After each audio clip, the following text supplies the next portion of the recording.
ओम सुप्रभातं प्रिय विद्यार्थिनः भवतां स्वागतं। भवन्तः कथं सन्ति? उचितम अतिशोभनम।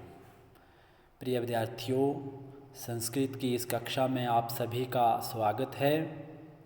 आओ आज हम पाठ 8 धन्या मातु महिमा इस पाठ को पढ़ेंगे, समझेंगे और ध्यान से फिर नोटबुक पे वो लिखेंगे।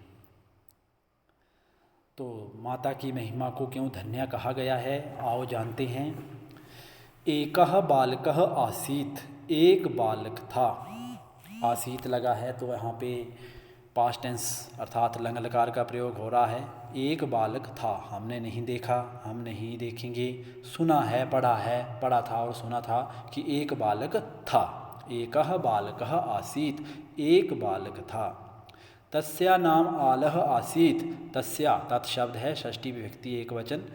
उसका नाम आलह आसीत, आल था। एक बालक था, उसका नाम क्या था? आल था। एकदा सह मात्रम अपृच्छत, एक बार अव्यय शब्द है, इसके कोई रूप नहीं चलते। एक बार सह उसने, मात्रम माता शब्द है और द्वितीय विभक्ति एक वचन है, कारक लगेगा कर्म को। एक बार उसने माता को अपृच्छत पूछा, लंग लकार प्रथम पुरुष एक वचन, अपृच्छत माता को पूछा। मातः आगे संबोधन है तो इसकी हिंदी होगी हे माता। मूर्खः कः भवति, मूर्ख कौन भवति होता है, क्वेश्चन मार्क, क्योंकि प्रश्न किया माता से। मूर्खः कः भवति, मूर्ख कौन होता है। दोबारा फिर सुनिए। एकह बालकः आसीत, एक बालक था, लंग लकार का प्रयोग हुआ, आसीत था भूतकाल। तस्या नाम आलह आसीत, तस्या तत्शब्द है, षष्ठी विभक्ति एक वचन। उसका नाम आलह आसीत, आल था। एकदा एक बार सह उसने मात्रम माता को अपृच्छत पूछा, मातः हे माता। हे क्यों लगा? क्योंकि संबोधन का चिन्ह है। हे माता। मूर्खः मूर्ख कः भवति, कः किम शब्द है पुल्लिंग का। मूर्ख कः कौन, भवति होता है। माता अवदत, माता बोली। अवदत में बाद धातु है, लंग लकार प्रथम पुरुष एक वचन है। माता अवदत, माता बोली। यह बुद्धिहीनः भवति, यह होता है जो, बुद्धिहीनः बुद्धिहीन, भवति होता है, सह मूर्खः वही मूर्ख है, सह वह मूर्खा मूर्ख है।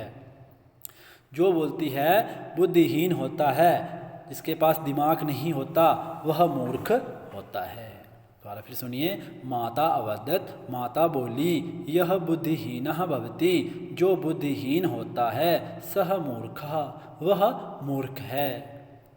सह बालकः दुखी अभवत, वह बालक दुखी अभवत हुआ, वह बालक दुखी हुआ।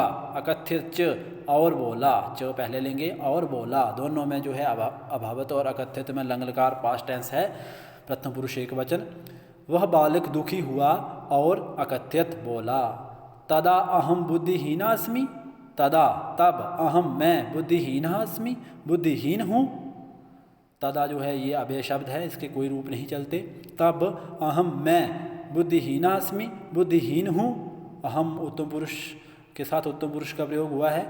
तब मैं मूर्ख हूँ या बुद्धिहीन हूँ। विद्यालय सर्वे मां मूर्खा इति कथयन्ति, विद्यालय सप्तमी विभक्ति एक वचन, रामे। उसी प्रकार विद्यालय स्कूल में, अधिकरण में पर कारक है। विद्यालय स्कूल में, सर्वे सभी, माम मुझे, माम कहाँ से लिया है? अस्मत् शब्द है। अहम अवाम वयम, माम अवाम अस्वान, वो वाला माम है ये। स्कूल में सर्वे सभी, माम मुझे, मूर्खः मूर्ख, इति इस प्रकार, कथयन्ति कहते हैं। बोलता है स्कूल में सभी मुझे मूर्ख इस प्रकार कहते हैं। अधुना अब, ये भी अव्यय शब्द है। अधुना अब, अहम विद्यालयम न गमिष्यामि, मैं, अहम की हिंदी होती है मैं, ये भी अस्मत् शब्द, अहम अवाम वयम, अहम मैं, विद्यालयम विद्यालय, न गमिष्यामि नहीं गमिष्यामि जाऊंगा। गम धातु है, फ्यूचर टेंस, ऋट लकार उत्तम पुरुष एक वचन है। अब मैं विद्यालय अर्थात स्कूल न गमिष्यामि नहीं जाऊंगा। माता अवदत, माता बोली। पुत्र अरे पुत्र या हे पुत्र निराशः मा भव, निराश माँ मत भव हो। वर्ड मीनिंग के तौर पे आपको माँ आता है तो माँ की हिंदी माता नहीं होती, माँ की हिंदी होती है मत। निराश माँ भव मत भव हो। अहम तवाम पाठिष्यामि, अहम मैं, तमाम तुझे, तमाम कहाँ से लिया है? युष्मद शब्द से, तवाम युवाम यूयम तवाम युवाम युष्मान। अहम मैं तमाम तुझे पाठिष्यामि पढ़ाऊँगी। पाठिष्यामि होता है पढ़ना, पढ़ेगा, मैं पढ़ूँगा, और पाठिष्यामि पढ़ाऊँगी या पढ़ाऊँगा। अहम तवाम पाठिष्यामि मैं तुझे पढ़ाऊँगी। त्वम मूर्खा न असि, त्वम तुम, मूर्खा मूर्ख, न असि नहीं हो। माता कहती है मैं तुझे पढ़ाऊँगी, तुम मूर्खा मूर्ख न असि नहीं हो। त्वम है, देखो मध्यम पुरुष एक वचन है तो असि का प्रयोग हुआ है, तो मूर्ख नहीं हो। दोबारा सुनिए। माता अवदत, माता बोली, पुत्र हे पुत्र, निराशः मा भव, निराश मत हो। अहम तवाम पाठिष्यामि मैं तुझे पढ़ाऊँगी। त्वम मूर्खा न असि, तुम मूर्ख नहीं असि हो। अस्ति है और अस्मि हूँ, यहाँ असि है तो तुम मूर्ख नहीं हो। आज हम इतना ही पढ़ेंगे, आप इसे अच्छी तरह से याद करेंगे और आलह का चित्र बनाएंगे। इस लड़के का चित्र जो आल है इसका नाम, जिसके ऊपर ये पाठ है, इसका चित्र बनाएंगे और उसके बाद इस पाठ की हिंदी जो है वो समझेंगे। जैसे मैंने समझाया, विभक्ति, वचन, लिंग, सब कुछ। उसके बाद फिर नोटबुक पे जितना पढ़ाया उतना जो है वो लिखेंगे।